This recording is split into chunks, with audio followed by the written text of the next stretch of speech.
పట్టుకో నిన్న పట్టుకొని కోత నిజుడు బింది దోసేసి మాట్లాడు గమ్మున ఉండొద్దు. మాట్లాడు గమ్మున ఉండొద్దు.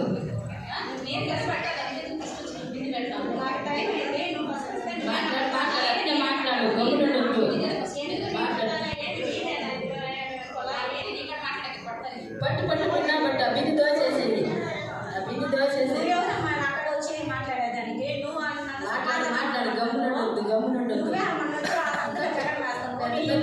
చెప్పింది ఇదే రోదన ఈ కొడాయి దగ్గర పోతేనే వీళ్ళకంటే అది సరి నాకు ప్రాణం పోతుంది.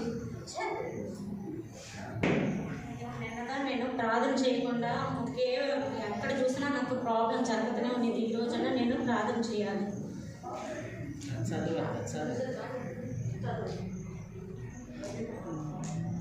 మీరు పడకల మీద ఉండగా మీ హృదయములలో ధ్యానం చేసుకొని ఊరకుండుడి.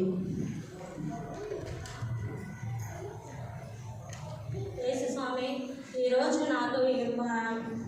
నన్ను నా తోడుతో ఉండి నాకు సమాధానాన్ని సంతోషాన్ని దయచేయండి. యేసు నామములో ప్రార్థిస్తున్నాను. ఆమె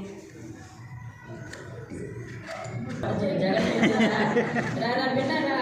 వాళ్ళు ముందు వస్తున్నారు. నా కుమార్తె ఎందుకు నన్ను ఎవరో పిలుస్తున్నారమ్మా అండి? అయ్యో ఏసయ్య స్వరం వినపడుతుంది. అయ్యో అయ్యో అయ్యో నా కుమార్తె, నా సమాధానం నీకు తోడు ఎండును గాక.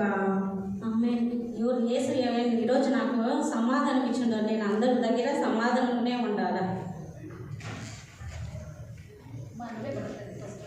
లేదు కవిత, నువ్వు పట్టుకో. వద్దులే, నేనంతా ఒకే చెప్పడం చేసినావు కదా, నువ్వే పట్ట మనకు వద్దు. లేదు కవిత, నువ్వే కదా ఫస్ట్ వచ్చినావు, నువ్వే పట్టుకోండి. మాట్లాడతాను. అట్లయితే మంచి సమాధానం ఉంది.